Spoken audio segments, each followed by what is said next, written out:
Everyone, welcome to the IBB podcast. We're psyched to have you here today. My name is Cam. My name is Noah. Yeah, we did rehearse introductions. We'll work on that next time. But today we're talking about Iron Man. I'm really excited to do this podcast. It'll be in a series for MCU rewatch kind of series. It's exciting. I'm really hyped for it. But let's just jump straight into it. I want to talk about Jon Favreau here for a second. You might know him as Happy Hogan in the film. He's a fantastic actor, but he's an even better filmmaker. So, coming into this movie, Jon Favreau really didn't have an idea of how to do action movies. His kind of scope of things of his films were mostly comedies up until that point. With Couples Retreat, he had actually a pretty good run in Friends. He played Monica's boyfriend in that, but he very much comedy coming into it. He didn't have much of a scope of how he wasn't really crazy about visual effects because he didn't know how to direct it. But he learned as he went, and it worked really well for a movie really well done. And we'll come to find out that everything was kind of loosey-goosey in this film, but we're going to get into that. But what an amazing filmmaker here, and to think of all the things he's gone on to do, like right now he's working on The Mandalorian. He's the genius behind that. So it's really cool to kind of see his origins, where he came from, and what a great movie that he started out in. Next up is plot. Noah, take us through plot. All right. Rejotting my memory here. If you remember in the movie, throughout the first scene, you could just see Tony Stark in this sort of I don't even know what kind of car they were driving. He's in there with a bunch of soldiers, I believe. All of a sudden, they get attacked. So already you know it's like action packed. All of a sudden you see these sort of like this terrorist group called the 10 Rings, I believe. Yeah. What it is. Yeah. Locks Tony Stark in a kind of like a cave area. Has him create like this sort of like weapon of some sort. He does that, but he uses that against them, which I don't know what else they would have saw coming. True. Yeah. Other than that, the plot is kind of a blank slate to me right now. Well, you know, I'll you be got honest. him becoming Iron Man. Title of the movie. Guy in a rocket suit, fights villain Ironmonger. What an awesome villain that was. Great introduction. Incredible action. Drama, too. Robert Downey Jr.'s performance, I think, really carried this movie. Noah, why don't you take us through what these numbers mean? What, 585? All right. What the heck? 580. So that is the amount of money that they had at the box office. And then the number you see below that, 140, is how much money they put into the movie itself. And I think around the time Iron Man came out, Marvel was going through a bit of a bankruptcy. That's why they sold like X-Men, Fantastic Four, and Spider-Man to Fox, Sony. And they were kind of putting all of their funding into this movie and hoping for success. And I believe they got that with 585.3 My million. goodness, they basically quadrupled it. Quintupled it or sextupled it. I don't know, but yeah, it's crazy to see they pumped everything into this movie. Kevin Feige put all his chips into one basket, and man, did it work out. Game-changing moment. Why don't you tell us about that? This is unbelievable. So, I think the original plan for Marvels, they wanted each character to have a secret identity. Yeah. But in the Iron Man movie, Tony Stark comes out and says, "Hey, I am Iron Man," which completely is probably one of the most by RDJ, complete improvisation. How crazy that it just changed the course of the entire MCU. They had all these plans for secret identities and for that to be part of each superhero's origin story, but scrapping it left room for so much more story. Wow. Yeah, that's crazy. It's nuts to think about. Behind the suit, Noah, I'm gonna tap in here, man, because this is something I want to geek out about. All right. Everyone meet Stan Winston. As you can see to our left here with the Winston effect, he worked on the alien suit, all of the animatronic dinosaurs, like the T-Rexes and the Raptors that you saw in those original Jurassic Park movies. He made from his bare hands. Like that comes from Stan Winston here. The Terminator, like how classic is that? The Predator as well. I'm not sure about this Pumpkinhead guy, but to our, like the bottom right here, but he made all of our like original kind of horror slasher icons, like all the villains that you can think of, and then he taps in here to make our like iconic Iron Man suit. And that's a really cool concept here that he comes from, like these award-winning films. He's an Academy Award winner. To see him helm this is something that was worth waiting for. And gosh, it's just very cool to see him come in and do this. Because I didn't know this beforehand, but now that I do, it makes sense. The visual effects are amazing. The suits are amazing. Sorry, I'm geeking out about this too much. Let's move on to the next one. All right, so now we will be discussing kind of like the villain of the movie, played by Jeff Bridges. Is that Bridges. it? Jeff Bridges, yeah, and he played Ironmonger in the movie. I think he did a good job. Apparently, this guy loves to have a script, but this movie, if I remember correctly, was mostly like think on the top of your head. Yeah, like improvised. So this kind of worried Jeff Bridges a lot because also like he's working with an iconic actor like RDJ. So obviously that's a bit nerve-wracking. But either way, I think he did a good job. But I just know I think he would have done better if he had a little bit of a script because that's what he's more comfortable with. But I still think it was a fantastic performance. Yeah, he did a really great job. Moving on. We got Terrence Howard. We got to talk about him getting duped. He was in a $1 billion contract to play Rhodey all the way through our MCU, but they duped him. They brought in Don Cheadle, and he took over, and personally I prefer him as Rhodey more than Terrence Howard. I think Howard did a good job for this first film, but I don't think it was enough to cut it. No, I was actually reading about this earlier. I think they were gonna cut like 90% of his earnings, I think, and then that's what kind of made him angry. And So that kind of got into a heated argument between him and RDJ, but obviously he didn't come back, so he didn't get what he wanted.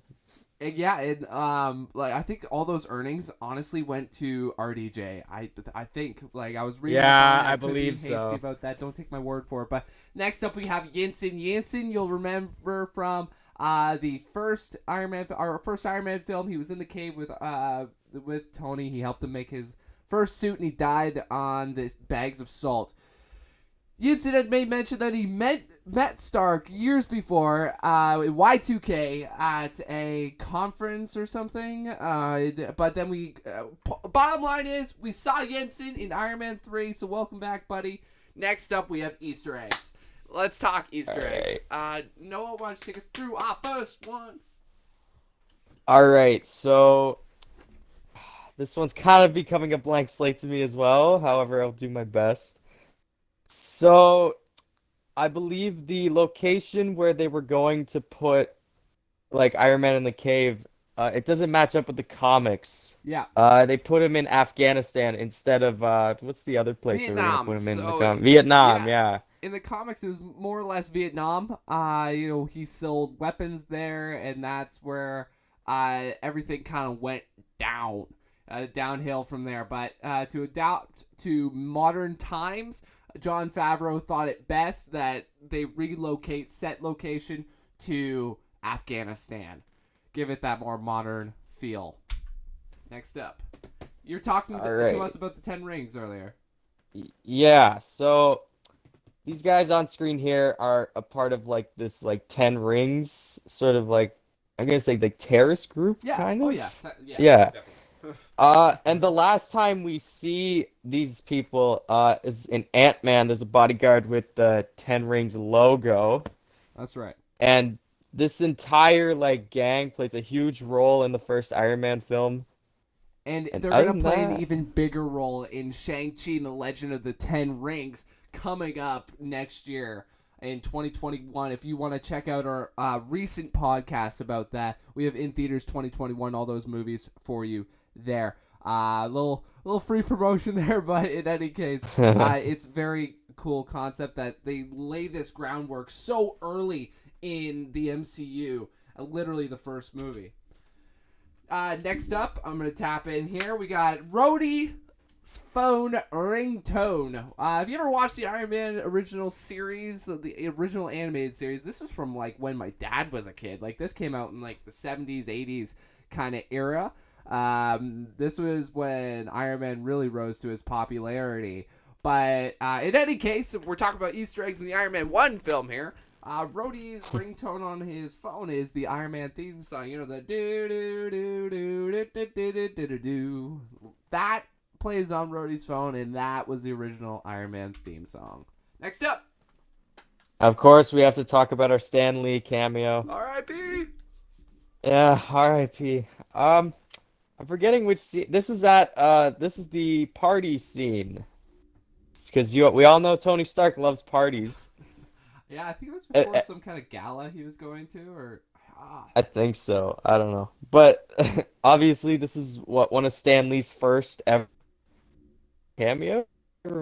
Oh, never mind. I've completely forget. Never mind. No.